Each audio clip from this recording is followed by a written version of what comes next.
Right. Good evening, everyone. My name is Glenn Matoma. I'm Director of Dodd Human Rights Impact here at the University of Connecticut. And it's my pleasure to welcome you here tonight for the awards ceremony for the 2021 Malka Penn Award for Human Rights in Children's Literature.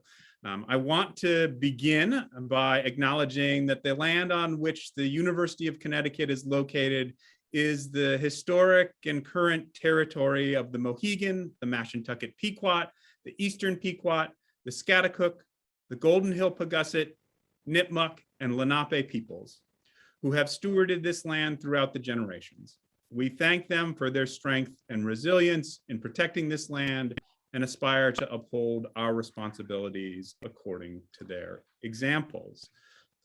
It's a wonderful evening here in Eastern Connecticut on these ancestral homelands, and I'm delighted you've chosen to join us here tonight for this ceremony. I want to begin by thanking the many people who made this evening possible, beginning with the Malka Penn Award Selection Committee of Doug Kaufman, Michelle Palmer, Peggy Dietz Shea, Susanna Richardson, Tracy Ann Lafayette, Christian Eshelman, Kate Capshaw, Caitlin Brandon, Joan Weir. They spent countless hours reviewing a wide range of texts. You'll see by our winner and our honor books tonight, we cast the net wide when we think about children's literature and human rights, and debating and sifting and looking for the most important things written and published over the past year in this field. And I can't thank them enough for their time and energy in doing so. I also want to thank Sian Charles Harris. She put together a wonderful professional development and joined the work of the committee recently as well. Special thanks go to Nana Amos, program manager here at Dodd Impact, but for whom none of this would be happening. As always, Nana, thank you so much for your support.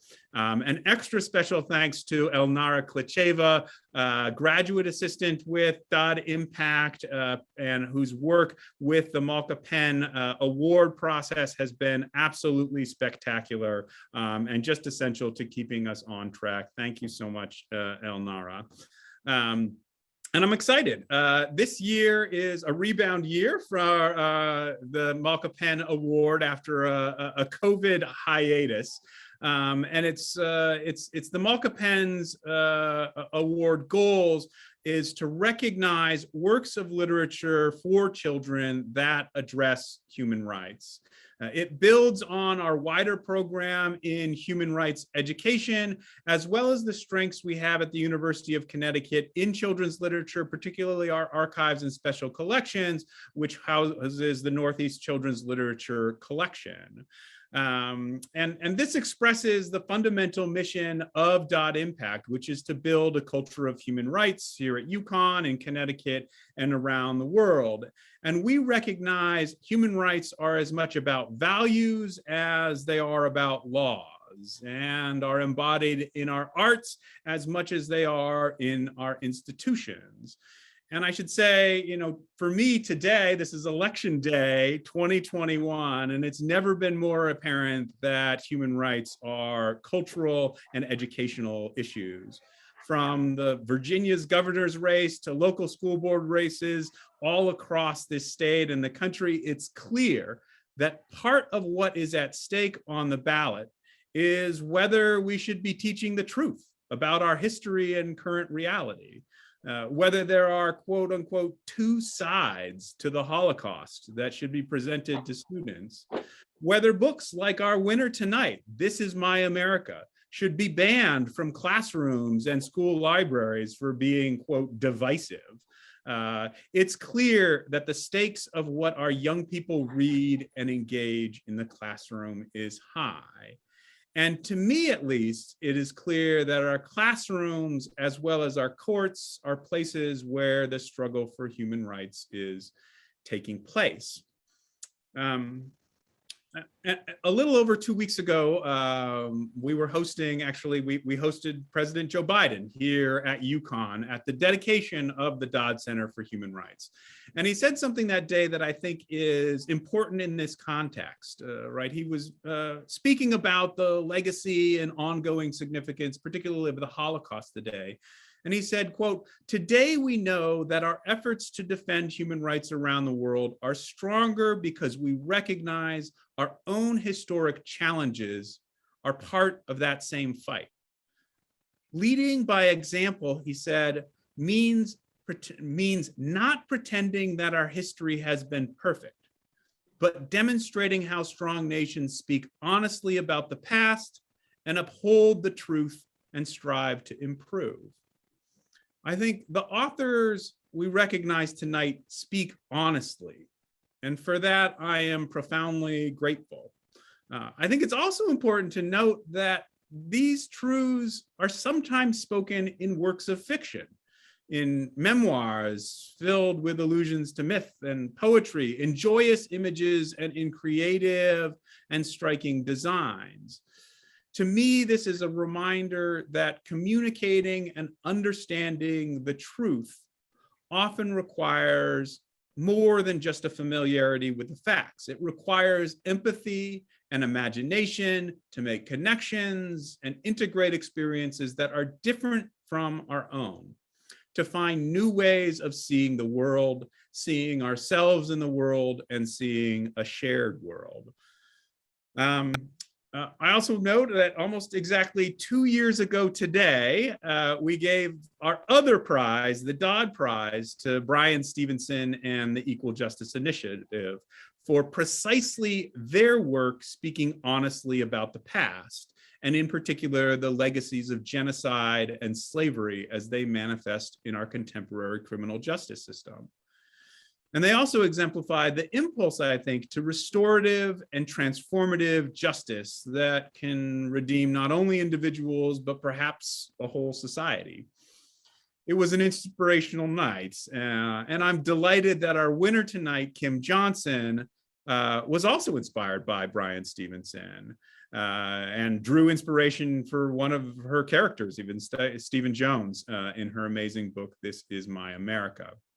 So thank you, Kim, for creating a fictional novel that tells the truth.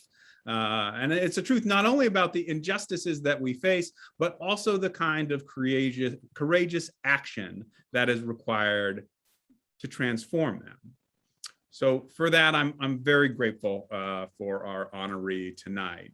I'm also grateful to my friend Michelle Palmer, the last person I want to thank. I've had the great pleasure of knowing Michelle for a number of years. The Malka Penn Award is named in her honor. She established it with a generous gift, and she herself is an author under the pen name Malka Penn of over a dozen books for children and adults. She's been a longtime friend of the Dodd Center, going back to 1995 when she co-directed an oral history project on the war crimes trials and a set of events called Witnesses to Nuremberg, and then has worked here to help curate art, book, and history exhibits throughout the past 25 years. Michelle couldn't be here tonight live, but through the magic of video recording and Zoom, she's nonetheless able to present tonight's award. So I am going to cue her up and let her present the award. Thank you so much, Glenn. I'm extremely proud that the Malka Penn Award is part of Dodd Human Rights Impact. I also want to thank the members of the selection committee, Doug Kaufman, Susanna Richards, Kristen Eshelman, Peggy D. Shea, Catherine Capshaw, Joan Weir, and Tracy Ann Lafayette for your many hours of reading and discussing and voting on the books under consideration for the award. It's a labor of love, but also a huge commitment. So thank you, thank you, thank you. Thanks to to Nana Amos and Elnara Klicheva for all their administrative work involved in the award process, with a special thanks to Elnara for giving over her tiny office to the stacks of book cartons that arrive from publishers every year, including 10 copies of each title. And those stacks of cartons keep getting higher. When we started the Malka Penn Award 4 years ago, there were only about a dozen titles that qualified. This year, we had nearly 50 titles to consider. The goal of the Malka Penn Award is to shine a light on the best of those books. Books that create empathy and awareness and help inspire the next generation of human rights activists. Among those books for 2021, we chose to recognize 5 honor books.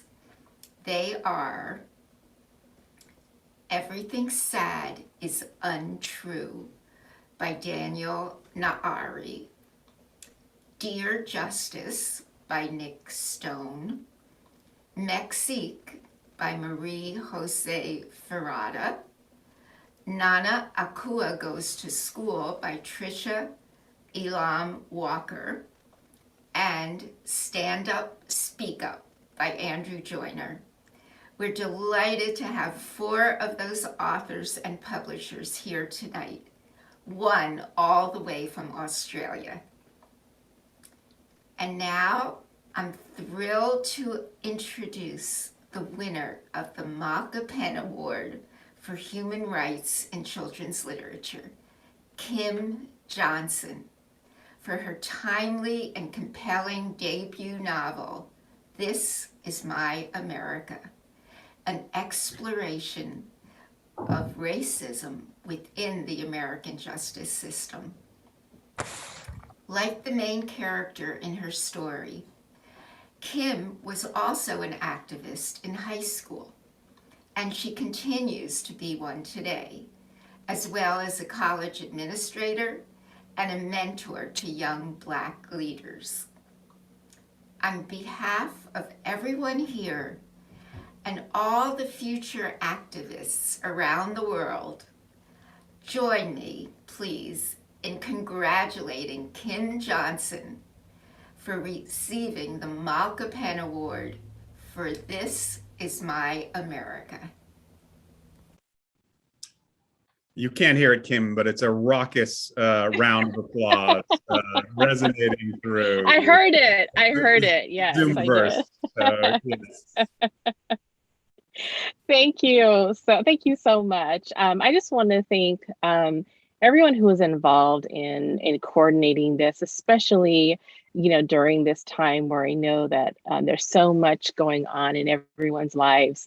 I've communicated a lot with Glenn and Elnara and Nana, and I just want to share how incredible you are as not only human beings, but the fact that you could mail this to my house 10 minutes before the event started and that it could arrive and I could enjoy this award along with you all today. I just want to share some remarks before we jump into the panel, which I'm so excited to connect with the fellow authors that are engaged with these activities and the honor today, because I know this work and being recognized is one of those things as authors is a hard thing for us because we're so in our work and the things that we do. But what makes it incredibly special for me here today is that often being a debut author, I haven't had an opportunity to actually have my personal life intersect with my writing life, which is my work in higher education as an administrator, working on access to education and being an author. Those worlds have been really separate for me for a really long time. So I'm so excited to be here with you all. So when I wrote my debut novel, I never really imagined it would release in a pandemic, let alone, a summer of racial reckoning where the call for Black Lives Matter would be ringing around the world. Activism like literature, allows radical imagination for new possibilities. And since the release of my novel, I've been able to, expand the conversation on social justice through what I believe is my purpose in literature, literary activism. My, engagement, as shared, earlier, in student organizations and activism as a young person, really started the call when I was in middle school. It was something that was very natural to me, to want to right a wrong in many ways that my main character in This Is My America does. And it's really those moments that I think that I've actually learned the most about my leadership style and the way in which I do my work and how I want to live my life, in my personal and professional, life that I do. And, when I graduated college, I decided that, I really enjoyed organizing and being a change maker, but I wanted to work within a system so that I actually could be at the table, being able to make change at the table. And that's really, what I've been doing the past 20 years beyond my writing world, is that I've been working in higher education, mostly focused on advising and academic support. And this summer marked not only my 20 years since graduating from college, but being, placed into my position as vice provost for my, division, where I went to undergrad for. So This Is My America was the third novel that I wrote, but it was my first to be published. And my students that I've worked with over the years really are the ones who gave me the courage to start writing 10 years ago, which is when my journey started. I, had this sort of, very deep personal journey with writing, in that connection and thinking about growth mindset, which is what I use and operate with my students, whether I'm their cheerleader or their problem solver or their counselor or their educator or bearer of even hard news at times. Their ability to change and learn and grow, I think, was modeled for me, that it wasn't too late for me to try to learn something new, something that, I needed a lot of encouragement, because I needed to work to erase the decades of insecurities that I had with writing. I needed to be able to sort of swallow the lack of encouragement that I had from teachers growing up as a young person in a predominantly white community. I needed to constantly ignore thoughts of fears that my writing was inadequate, based on those feelings that I had, and just sit down and write. And even with this growth that I've had in the past 10 years as I've been on my writing journey, it is so deeply personal for me, because as my book debuted in 2020, even up to the first few weeks before my book was coming out, most people that I knew, and worked with, didn't know that I was a writer, didn't know that I had a book that was coming out. It was something that I still kept personal to myself. Again, because of this sort of feeling of imposter syndrome of like, well, I'm not really a writer, right? I'm just doing the actions of a writer, and I happen to have a book that's being published, but it's probably not going to, make an impact in any kind of way. And all of that, when I share it with young people, I love to share it, especially when I go visit schools, because I always learned from those that shared with me the struggles and challenges that they had, and seeing me and my success and being able to tell them that, I know has that impact. And many of us sort of here today, in addition to the authors that are here, are educators. And educators have an incredible influence on young people's confidence levels and the development of their interests, their talents, their pursuits.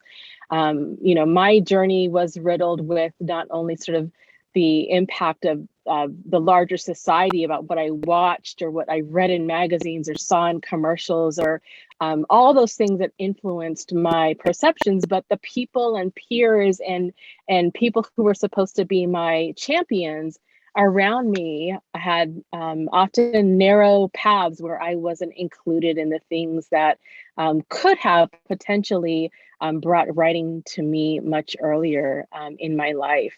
So these experiences of my own activism, working with young people, really anchor my interest in storytelling, and especially around the intersections of race and justice, because fiction has allowed me a way to develop characters facing a wrong, to have an avenue to seek justice or make change. And through the pursuit of my main characters, my own ability to find truth and help readers find truth by opening those windows and doors to those conversations. Ones that, although are fictionalized in my story, I hope allow a space to open up our perspectives about things that have been so entrenched in our society and even passed down in biased beliefs time after time after time. In many ways, higher ed has also contributed to how I approach a young adult novel, that's focused on the social justice issues because of the mentorship that I provided many underrepresented students, and specifically Black students, who have been frustrated with injustices that they recognize or are experiencing. It's those activists and student leaders who, much like myself as a young person, want to act, want to do something, not to sit back, but actually make a ripple and make an effect, make a change. So when I was writing This Is My America, having my novel be about a 17-year-old Black girl whose father has been wrongfully incarcerated and is trying to stop the threat of the generational curse being passed down to her brother in what we now call as the cycle of incarcerated parents, it was that call of activism that was drawing me to want to write this story, because our legacy of racism in this country is what leads to statistics like 1 in 3 Black boys born today will at one point in their life be incarcerated, which is exactly what I'm on a mission to disrupt. And This Is My America, I work to immerse readers in how far someone is willing to go for justice, how far we all must go to see these issues of our racism and our criminal justice system and the impacts of systemic racism are human rights issues worth tackling.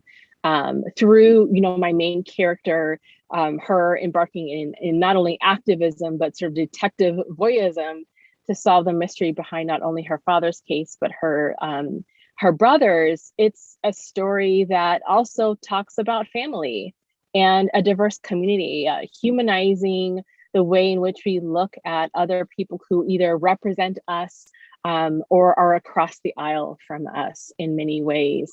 And creating these conversations in the stories in the way that I wanted to do with This Is My America was because far too often we have left the problem of race to be dealt with the very people impacted by racism, and not the larger community that has historically either inflicted harm or their absence of acknowledging these issues continually perpetuates that racism by not disrupting this, which is the beauty of literature, because it can allow us a space to disrupt our thinking, disrupt the way that we perceive and experience things, ways in which that even when we look at our summer of 2020, where our collective sort of reckoning with race was our larger society visiting these issues of racism, it really was just a revisiting of these issues, and a crack that for a majority of our country hadn't really recognized was broken. It's sort of these untended roots that were rising to the side of daylight with the deaths of George Floyd, Breonna Taylor, Ahmaud Arbery, and the many more before them and the many after that have continued, is a constant reminder, a physical reminder, a visible reminder that we need to heal as a society, that we need to do that by not just bearing witness, but by making change. So in writing my work, I wanted to take a look at the criminal justice system being heavy on my mind at the time, early in 2015, where the Black Lives Matter movement was really sort of beginning to be known around the country, and young people were fighting for their voices to be heard on these issues. Spaces that often have been critiqued and misunderstood, and having to argue and justify why saying Black Lives Matter is important, is necessary, is critical. And, you know, as a Black author exploring criminal justice as applied to the Black American experience, and writing with this sort of, you know, fictional and realistic experiences, choosing to focus on the death penalty is one that I often get asked about why that particular issue, if a lot of my inspiration was around what was happening with police brutality at the time, and the deaths of Black and Brown people. And I wanted to take a controversial topic that people often forget about, the people who are sentenced to death, and explore, well, what does it look like if 1 in 9 of people who are executed are actually found to be exonerated later? That means that there's something wrong with our system. And if we get that so solely wrong, then what else are we getting wrong as well? What else in our system is broken that needs to be fixed? What are those impacts that are disproportionate impacts of our society? And my ultimate inspiration in thinking about telling my story with the layers and the entire cycle of our criminal justice system, from Tracy's father, who was sentenced to the death sentence, to her brother, who was later accused of killing a local white girl in the community, really came from the human rights activist Bryan Stevenson. And my reading of Just Mercy and studying his work and his life and his dedication that he has made to righting the wrong.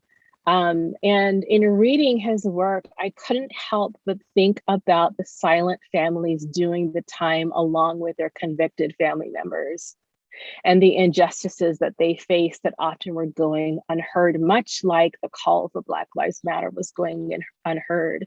And you know, through, you know, his own dedication, Bryan Stevenson's own dedication, I thought about my work and how I could make impact and how I could bear witness. And I really was struck by his own words when he has shared in his work that he has come to believe that the true measure of our commitment to justice, the character of our society, our commitment to the rule of law, fairness, and equality cannot be measured by how we treat the rich, the powerful, the privileged, and the respected among us. The true measure of our character is how we treat the poor, the disfavored, the accused, the incarcerated, and the condemned. And it is these words of his that just repeated in my mind when I was writing my work and thinking about my work and how I could make a change, how I could pierce the hearts of readers to think about this, and honoring him in this work in a fictionalized way.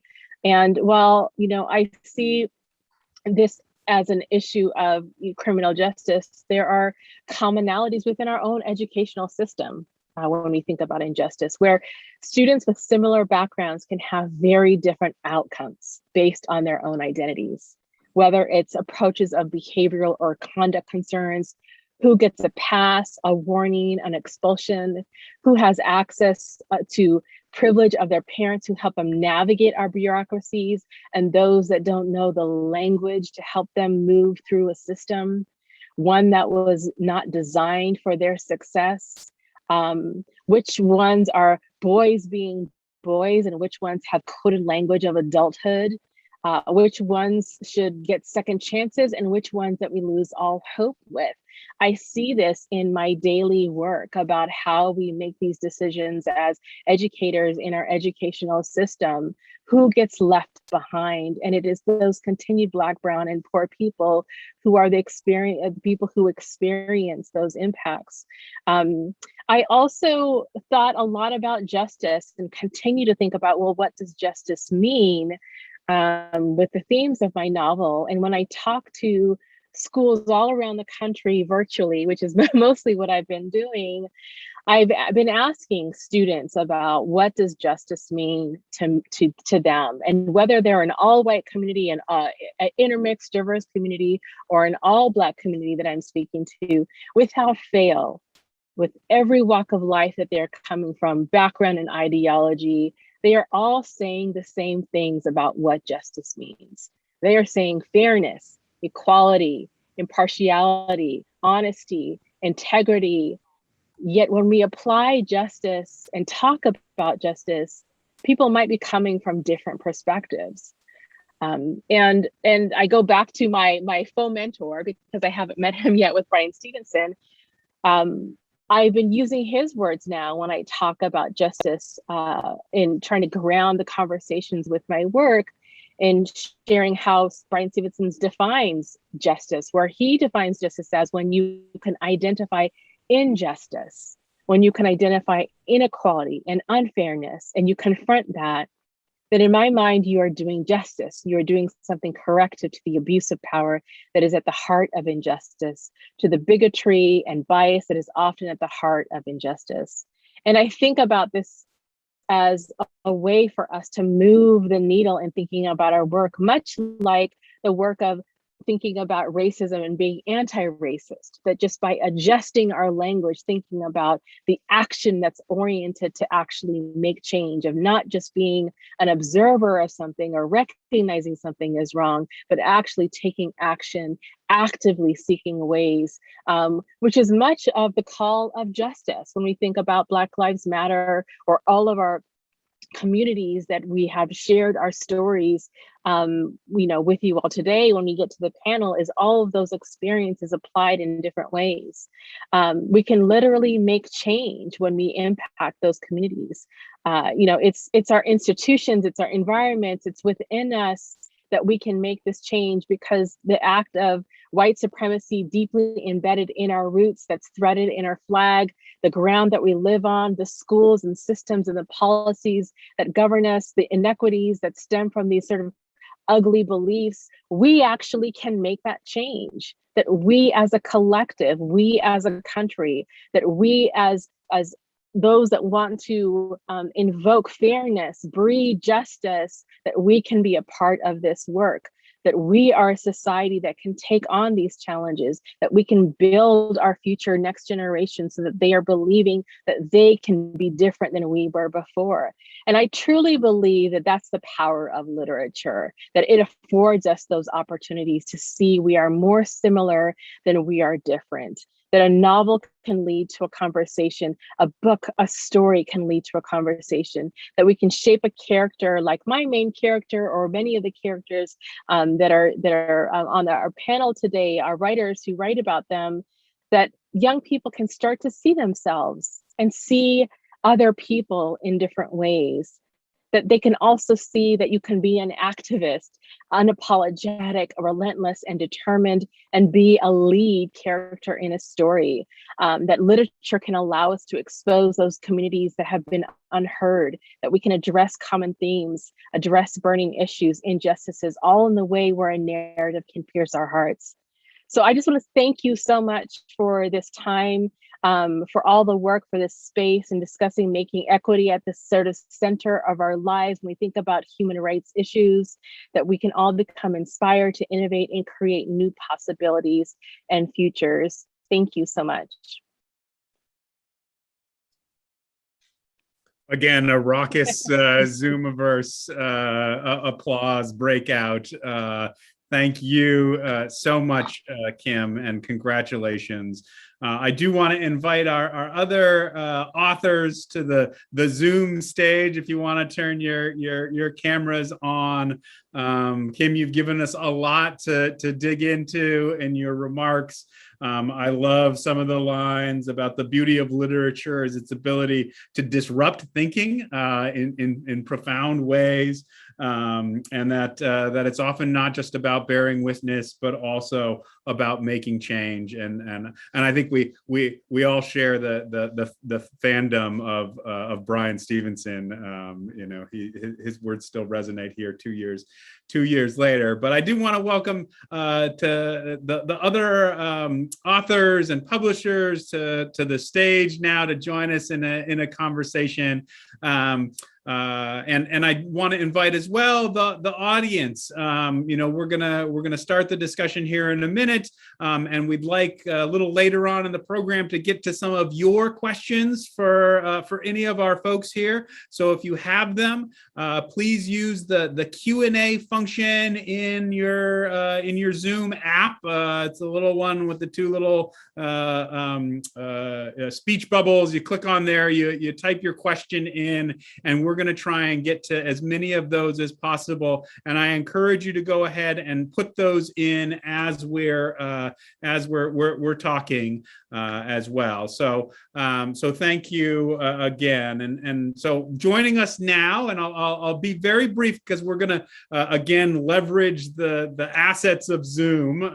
They're not always the best, but there are a few things Zoom does well, and that is to provide you with links to their full biographies and websites and where you can pick up these amazing books. So we are joined this evening by Danielle Naeri, author of Everything Sad is Untrue, by Monica Bergna, the original publisher of Mexique, a refugee story of the Spanish Civil War by Maria Jose Ferrada,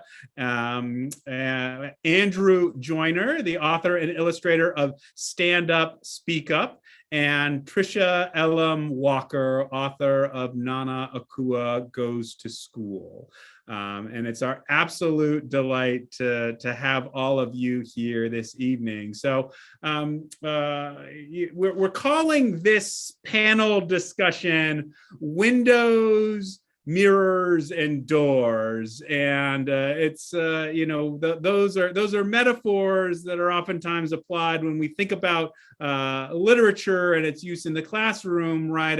As mirrors that allow ourselves and our students to see ourselves in the world in different roles, as windows that allow us to see different worlds, to see other perspectives, to make connections across difference. And then also as doors, as entry points into new ways of being, new ways of acting, new ways of shaping ourselves and our communities. So that's our kind of governing set of architectural metaphors for this evening. And I think, Kim, you did a brilliant job in invoking many of those. And it's clear that's at the root of some of your inspiration. So I want to give each of the other authors and publishers an opportunity to speak as well to your own book, and maybe to give us a little insight into how and why you decided to tackle the topic you did in the book that you wrote. So Andrew, why don't I start with you? Yeah, thanks, Glenn. Thanks so much, and thanks so much for the honour too. It's great to be speaking from Australia, and I should acknowledge that where I'm speaking from in Australia is the traditional country of the Kaurna people. I think with my picture book, Stand Up, Speak Up, I was inspired obviously by the youth climate marches and youth climate activists, and I really like taking a sort of a current event and translating it into the world of a picture book, and sort of trying to make a child see a space for themselves in activism and in climate action, I guess. With this one, I really wanted to look at what might happen after a march, after the excitement of a protest. And I was what I find when I show the book to, say, especially middle school kids, what they really connect to is there's a moment in the book where the girl after the march feels a sense of how overwhelming and almost impossible climate change seems as an issue that can be solved, especially by a young child or an individual. And she feels really overwhelmed by that and sort of disheartened and scared, I guess. And I find that's what, well, especially when I read it to middle school kids, that's what they really connect to. And I wanted to show how a young child could go through that emotion and then turn that into some small form of community action and something that they could do themselves rather than like wallow in despair. I sometimes think I write that stuff for myself too, because you know, some of those emotions are certainly what I have. I was also, I guess, conscious that I didn't want to appropriate the story of youth activists. Which is a funny thing when you're writing a picture book. I remember talking about it with my son, who's a teenager, and when I was first thinking about it, and he said, yeah, that's exactly what we want to hear from like a 50-year-old man telling us about climate change. But I sort of thought I will focus on what I sort of learned from younger people and sort of open myself up to that idea. So I try and, when I'm making a picture book, I sort of try and remove myself from it and put what I observe, I guess, in the community and what I feel, what inspires me from younger people, I think. Absolutely. Yeah. Thank you. I mean, I think that dynamic of us sharing, but getting far more back in return than what we've put out there in these dialogues, really, with the young people who read this work, I think is really powerful. Or for those of us who are teachers, in our teaching in that way. I want to go down to Tricia. How about you? So your work is a beautiful picture book as well, but a more intimate story in some senses. So what made you decide to tell Nana Akua's story? Sure. First, I just want to say congratulations to all the other panelists, and especially to Kim. I loved your words, and I'm excited to check out your book. Nana Akua comes from a place, first of all, it comes from the fact that my mom was a children's librarian, and she loved children's books. And she used to say that children's books could solve the problems of the world. And I just remember that, her saying that and that kind of ringing in my ears. And I know it sounds a little simplistic, but if you think about it, I think it's really true, because children's books are about everything, and they inspired me as a child. And I hope that, my books do that as well. And so I set out to write about a little girl whose grandmother is her favorite person in the whole universe. And her grandmother's from Ghana, and she has ethnic markings on her face. And the little girl has been out with her grandmother in public, and she has seen how people look at her curiously or, confused. She's even heard a little boy whisper and say, the lady looks scary, etc. And so it's grandparents' day at her school. And of course, she wants to take her grandmother, but she's worried. She doesn't want kids to make fun of her or to be mean to her. And so I also wanted to talk about the fact that a child can have the feelings of wanting to protect someone who's older and bigger than them, and that those feelings are real and important. And I really wanted to talk about the importance of celebrating difference, of not othering, of being curious rather than condemning. And so essentially, that's what this book is about. And that's why I did it. And I've been really happy with the reception. And I'm really honored to be an honoree here. So thank you. You're very welcome. Thank you for giving this to us. Again, it's there are many books that we go through over the year, but it's always such a life-giving experience to read the books that we recognize. And yours is seriously one that moved us all as we went through that experience. So thank you. I want to turn now to Daniel as well. I mean, yours is a very different genre than Nana Akua, but I sense there is some overlap in the ways in which this process of strategies of at once wanting to fit in but not wanting to fit in, of thinking about your family in relation to your own identity here. Well, let me not say any more and just turn it over to you and say, why did you write your book, and where's the heart of the story? Sure. Yeah, it does seem similar in the sense of also trying to honor, some sort of, an intergenerational presentation of family, that too. And well, so I got to say thank you. I have to say thank you to the Malka Penn judges. It means. Well, in this case, interestingly, it has this really, it quiets that voice in your head that when you put a piece of work out there that says like, will this, well, how much damage will this do? That kind of question of like, it's an effective fallacy. You can only make art and hope it goes out there and is actually a help in the world. So I thank you for that. And of course, congratulations to the fellow panelists. Kim, I feel like earlier in the year, I got to read that book and think the same thoughts, which is, well, this is going to win an award. So, congratulations and much deserved. All right, enough preambling. To answer your question, why did I write this book? I mean, I lived it, and the whole time it was like, this would make a good book because it's chaotic and insane. But I suppose the reason as an adult, as an artist, to try to write it was to actually make some order of that chaos. And I think as an adult, certainly, in any coming of age novel, you're, trying to turn your face to adulthood. It's, you could say a lot of things of what a coming of age is, but it's fundamentally, I think, trying to find the tools to survive the adult world. And, I think in the language of psychology that we sometimes use, it's like the tools we use to process our traumas, these sorts of questions.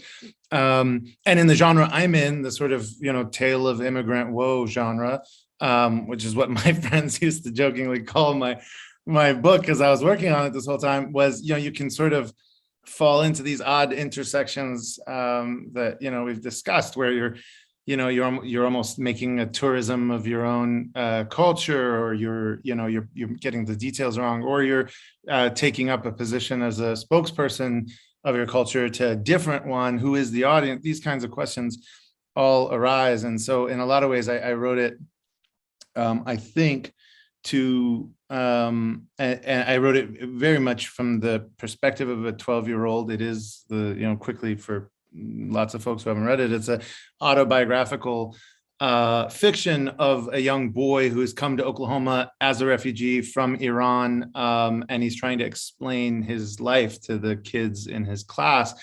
And he's realizing that he can't just explain, yeah, I'm a refugee from Isfahan because my mom converted to Christianity, and as we all know, that gets a fatwa. And so here we are. And the number of questions that a sentence like that begets is, well, why? First of all, why are you refugees? Why is that a capital crime? What is a fatwa, and why? And so he sort of continues to have to layer more and more presentation and more explanation, and until finally he's 4 generations deep in his family history and telling the mythology and the history of Iran. And all sort of for the purpose of, and finally to answer the question, to humanize this little beastly creature that has appeared in the classroom and sits in the back and smells like garlic and doesn't wears matching sweats from Sam's Club, and is trying to fit in very poorly. And so and I think a lot of kids sort of find themselves that way, right? They find a refugee is sort of termed the global homeless, and I think they sort of end up in these classrooms in very civilized cities all over the country, sort of completely not with the program. And in some ways, I think the book was trying to give an insight into that, what this person might think and how they might, be processing that experience. Insight indeed. No, absolutely, Daniel. And I mean, I think it's really powerful, and your book as this kind of biographical memoir is clearly, I mean, it seems like writing it is a process of, finding yourself and your play, but then reading it becomes also that process, I think, on the other side, and it's that dynamic, that magic of what you've created that that then the reader then not only identifies with your, well, I'll say it for me, not only identifies with your story, but finds themselves in relation to it in new and interesting ways. And so thank you. And let me just get Monica in here as well, right? You've published a story also about refugees from the perspective of children. And I also want to note I'm very grateful that we're joined by Erica Olvera to provide some translation to allow Monica to speak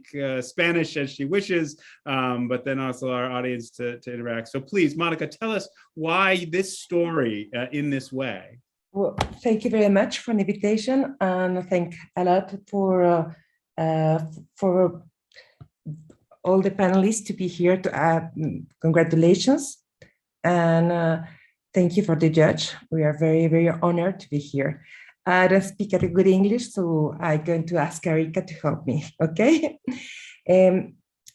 Este es el primer libro que hicimos en Alboroto.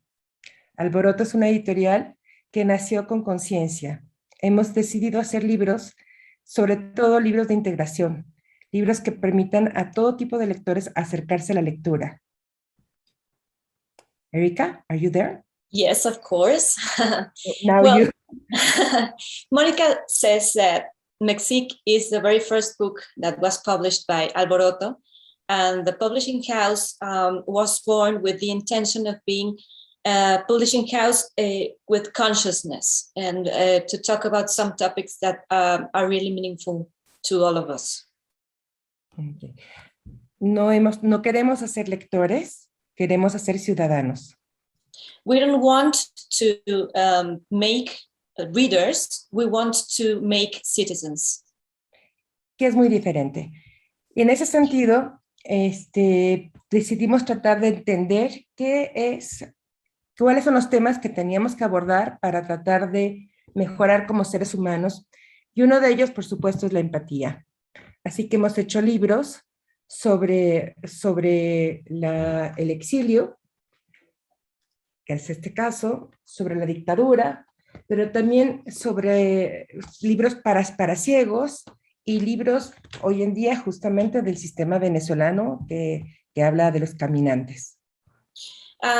Making readers and making citizens is a very different thing. So the one thing that is very important in making books for children is to have empathy as one of its most important axes.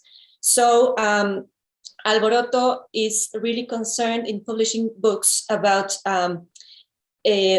topics that are very important with the empathy, and that is why as Mexique, Niños, Children was also published, and it's a book about the exile in Chile as well, and the dictatorship. So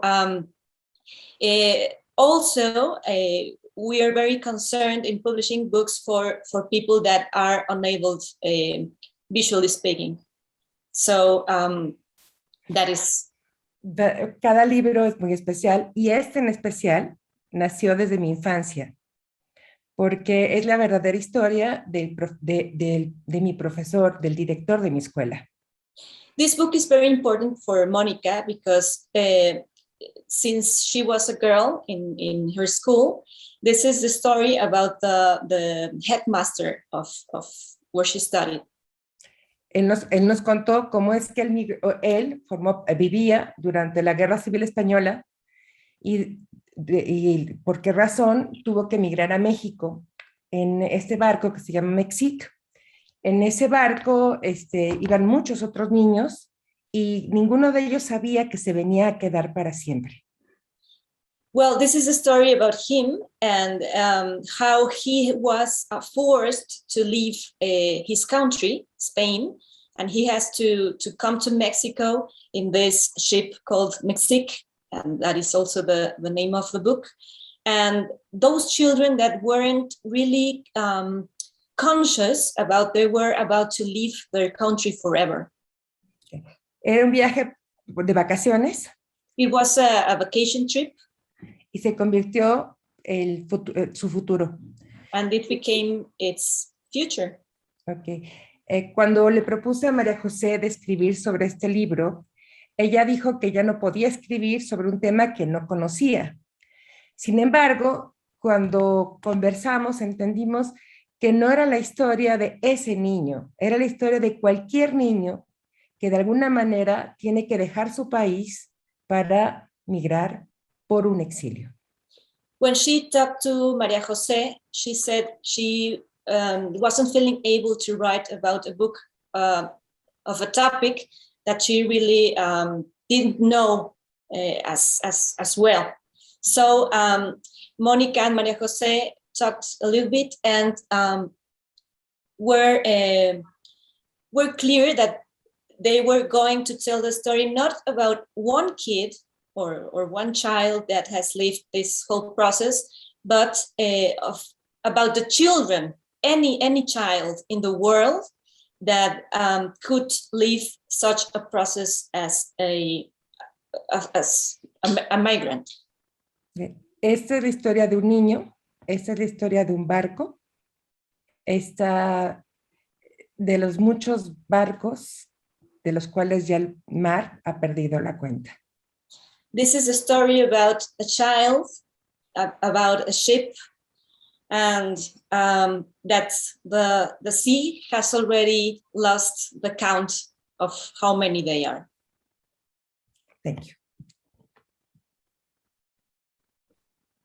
Thank you, Monica and Erica, for that. I think this notion of making citizens as well as readers is a powerful one and actually a very complicated one, right? You know what citizenship means. Yeah, is a compelling question, and so I guess I want to come back to a couple of points that were raised. Actually, Kim, in your address, you talked about this, about early on never seeing yourself as a writer, right? That was not something you saw yourself in. And then Daniel said, right, part of what's happening tonight is a quieting of those voices, right? Those voices of doubt of you're not enough. You're not good enough. You're not a real author. And I suspect there's a relationship between those feelings and the kinds of stories that unfortunately are missing from our cultural life, our landscape, the things that we consume. And so maybe coming back to you, Kim, and this book. I mean, obviously, in some ways, as you describe quite powerfully, it's a way of helping young people see themselves as activists. But I'm wondering, is there a way in which your experience, you can talk about how young people can come and see themselves as writers, as creators, as artists, as shapers of their own narrative? Yeah, I think that there is a shift that's happening, and we've had waves of shifts in literature where we're seeing more diverse representation, really occur. But, I think the thing that we are seeing now is that there is a hunger for these stories. Part of it is because we have an increasingly diverse, more and more every year. Our young people sort of growing up are going to be diverse. They are going to be more connected in ways that previous generations haven't had as much. And seeing all of these stories being up there on shelves in ways that were in no way, shape or form how it was for me growing up. It was like you would see one diverse book and it could be anything. And I was happy to see it. It could be any kind of background that has nothing to do with me, but knowing that it was diverse. And I think now seeing that will help young people know that they actually can be writers, they can be creators. Our access to creativity is much more connected than in any other time. Young people can go and create something on TikTok, and they can create a song, and put it up on social media. They can write a book and publish it right now if that's something that they want to choose, which is so different than what we have sort of seen of these are the steps that you have to take and the barriers and all the different pieces that you have to sort of go through. So it's typically, I'm excited for this generation to get all the things that we either didn't get or had to fight for, or maybe never even had our potential because we just didn't even know that it could be something. There's a lot lost there, but I'm really excited for the futures that are gained. Yeah, and I recognize the Zoom room's kind of awkward. It's hard to get like spontaneous responses, but if there's any other panelist who wants to weigh in on any of these questions, unmute yourself and jump in. I see Daniel, you're nodding there. I don't know if you want to jump in at all, but I'm just always nodding when Kim's just, she's on point. But yeah, no, I agree. That was it. All right. Well, the nod is a very efficient way of communicating that. So thank you. Yeah. Give him one of those. Yeah. In terms of the question how we feel it's being sort of affecting the younger readership. Is that? Absolutely, right. I mean, so books like yours and others. I mean, is this a deliberate strategy? Is it a kind of part of a larger movement that you're in on? Right? I mean, what's your sense for? Again, you reference that voice. I mean, I think many of us have it, and getting rid of it is is a personal thing, but it's also a cultural thing, right? It's true, yeah, and I think it's it's often something that.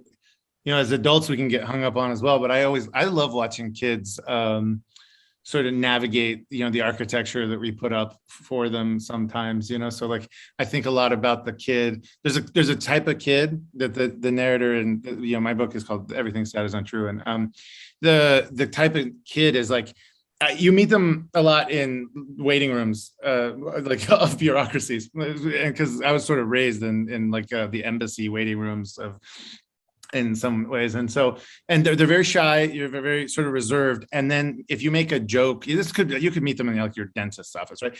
And you make one joke, or they see that your shoes are a particular color, like whatever it is that like signals you're sort of a safe adult to talk to, and they suddenly like won't stop talking to you. They'll start telling you things and they will not stop talking. Like it's just a faucet that has broken. And I love that kid. I love that kid because, with respect to, Dr. Bishop, whose sort of architecture metaphor we all use with windows, he's like clearly like climbing through the window going, oh yeah, I'm just welcoming myself into your house, and sort of taking those kind of liberties with your welcome. And I think that's sort of what he's doing a bit as a defense mechanism so the door won't get shut in his face, but he's definitely climbing in through the window and making a guest of himself. And I really like that. I like that kids have these mechanisms, and clearly as you dig deeper, it comes from a place of a survival strategy. But I love watching the ways they navigate that.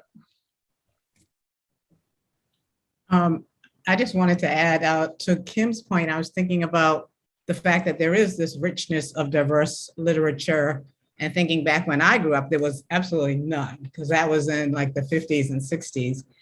And, but now I think also the other point I want to make is that I think also many white parents are looking for this literature too, because, they want to open up their kids to diverse worlds, and they want them to know beyond their own experience. And I remember when one of my children was in elementary school many years back, and I was working in the school had this book fair, and I wanted to make sure there was, lots of representation in the book fair. And I had on display a beautiful book called Mufaro's Beautiful Daughters. I don't know if you guys know that book by John Steptoe. And the artwork is beautiful. So the cover really stood out. And this little white girl and her mom walked into the book fair, and the little girl was drawn to the book and just like, was carried over to it. And her mother snatched her away and said, "That's not for you." And I remember just feeling so hurt.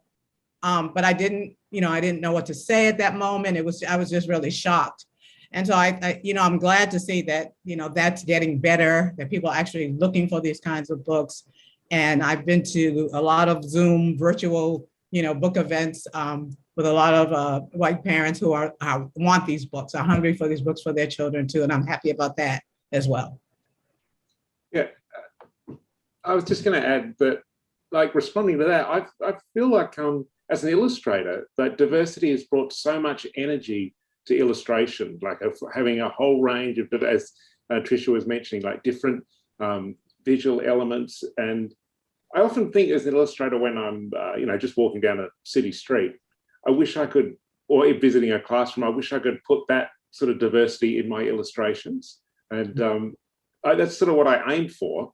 And it's what I see just in, walking to a bookstore, and the amount of the huge variety of work now and the huge variety of children and families represented in picture books now is, it gives my own work energy, I think. And it certainly gives, a much greater range of things for a reader to respond to, I think. Absolutely. I want to ask if the audience, there's been a couple of comments in the Q&A, not quite formulated as a question, but Sue has put in, yes, white people do want to know about these books and how to be involved in disrupting the decades of inequality. And others are clamoring for the names, the lists and the names, and so we're adding those as well. But I do want to encourage, if there are any other questions from the audience that they'd like to add here in our last few minutes of the program. And while you're thinking, why don't we come back one more time to Monica, and Andrew, your description of the ways in which the technique of illustration provides that entree and that access. And I'm thinking about Mexique's particular illustration strategy, and as a way of representing a traumatic experience. And I'm wondering if you could talk about the choices made for the use of historical photographs overlaid with the illustration. Sí, bueno, Erika, ¿estás por ahí? Yes. Bueno, sí, la verdad es que para nosotros fue muy difícil ilustrar el Mexique porque de alguna manera queríamos que no pensaran que era nada más una historia ficcionada. Estábamos hablando de la historia, y de hecho de la historia de nuestro país, porque es México.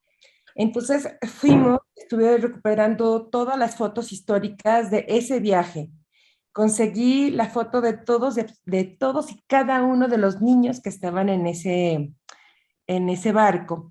Y la ilustradora utilizó un formato de transfer de la foto que después lo completó con acuarela. It was very difficult for us to illustrate Mexique because we didn't want it to be isolated from the reality. So Monica really took her time in order to find original pictures of every one of those children that were on Mexique, that came to Mexico. So as you can see, the technique is transferred with watercolor, and all the faces that you look at Mexique's pages are really the children that came into Mexico from Spain. Es muy bonito porque recientemente conocí a una señora de 85 años que me dijo, esa soy yo. It's very beautiful because Monica says that she recently met a woman who is 85 years old and told her, look, this is my picture, this is me. And de repente una historia que posiblemente era un cuento pasó a ser la historia de México. And suddenly a story that could be only a story or a tale became the true story about Mexico. Thank you. Absolutely. It's a very powerful, powerful technique. And so we're in our final couple of minutes here, and so I actually just want to give folks a final chance for some last thoughts as we go into the rest of the evening. And I'll note we did just drop in the chat to everyone. Thank you, Nana.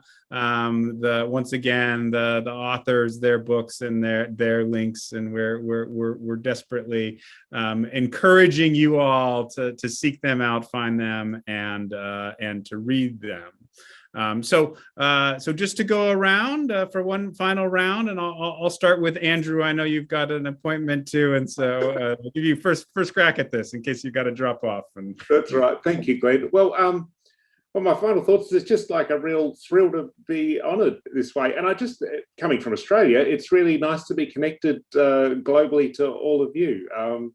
It's, because you do make these books in isolation. I guess living in a tiny town in Australia, I feel like I'm quite isolated when I make a book. And so it's really wonderful to have these sort of events happen, just to have this reinforcement and acknowledgement of your work. And I just like the idea it's connected to all these other fantastic books. So that's also a real pleasure for me. Thank you. Absolutely. Thank you for being here tonight, and thank you for your book. Tricia. Sorry, I was muted. Nana Akua was my first children's book, is my first children's book, and an absolute dream come true. And to be recognized in this way is also a dream. So I thank you for that. And I guess my final words are just read widely. Let your kids see you reading widely. This season, give books as gifts, give children's books to adults. Thank you. What an excellent recommendation. Yes, that is absolutely well placed. Thank you so much. So Monica. Yo siento que somos la primera generación de autores, de ilustradores, que estamos conscientes de que el mundo tal como es no es lo que queremos. Y por esa razón es que estamos creando nueva literatura de integración, una literatura honesta, una literatura que busca cambiar la percepción del lector sobre el otro. Queremos un mundo más integral, un mundo que se ha hecho integral por toda esta telecomunicación que nos permite estar conectados todos juntos y entendernos a todos. Buscamos en este momento más que nunca pues estar unidos, entender a los otros, y pues creo que es una moda que quiero creer que va a durar para siempre. This is the first generation of authors and illustrators that are trying to make different books for different people that are now the young ones, so to say. And it is very important to make these books with an integration focus, and to make these books for these people that could be interesting for them. And also that Monica says, she is hoping that this kind of trend remains, so that we can still make books that are relevant for the new generations. Quiero decir que las palabras que más describirían todo lo que siento son las primeras que escuché justamente de su presidente, que decía: la historia se repite si no somos honestos. Monica says that she keeps the words which this panel started of your president. That please, Monica, come again. La historia se repite si no somos honestos. The story repeats itself if we are not honest. Okay. Thank you. Thank you, Monica, and thank you, Erica, as well. So Daniel. So the last word on myself, this book, the honor, and everything else, I suppose, is well, thank you first of all, and I guess if this book comes down to anything, it sort of is this kid who is spending a lot of time thinking about the various I don't know, knuckleheads and injustices and things in both the country he's from and the country and it ends with him sort of at the very least thematically looking at this couple who in Oklahoma sort of put their livelihoods and everything on the line to support a refugee family to come over to the United States, and he looks at that and sees in a world of gigantic injustices and the inability to do much, this sort of very personal call to welcome the stranger. And I thought that I think that is certainly the a noble calling for any of us, if we can in our own ways, however small, to welcome and to ask ourselves what our obligations are as hosts, but also what they might be as guests, and to take both those roles as often as we can. Seems like a good way to go about it. But thank you again, and that's it from me. Absolutely. Thank you, Daniel. Yes, absolutely. Welcoming the stranger, because we're strangers too. So we'll end with Kim, but before we do, in the spirit of actually something, maybe what Tricia said, is that we want to share books. And so one of the things we've got for folks who've tuned in tonight is that if you are a teacher or a student, we would like to send you a free copy of Kim's book for joining us tonight. And if you'd like to receive one, we ask that you just email us at, and we'll put it in the chat, dodd@uconn.edu, with your name and your address from your school email, and we'll send you a copy of her book too. And it's a gift from us, but it's really a gift from Kim. Thank you so much. So Kim, why don't you give us our final words for the evening? Yes, I just want to say thank you again for the honor. Congratulations to all the fellow honorees. We're doing really important work. And the only thing that I would always like to say, especially if there's any students that are there, is that sometimes things seem to be so overwhelming and difficult and challenging, and you don't know what to do. And I think the most simple way to look at it is that take every day by a day, and each small step is another impact. It's another pebble in the big sort of river of life. And I think that if you approach your life in that way, that's how change can happen. That's how I wrote my book. I just put my little words year after year, and it built into something, and we all have something special to contribute. So thank you again for everything. Wonderful. Well, let's leave it at that. Thank you all. Wonderful for joining us. Again, raucous Zoom room applause. So thank you and good night.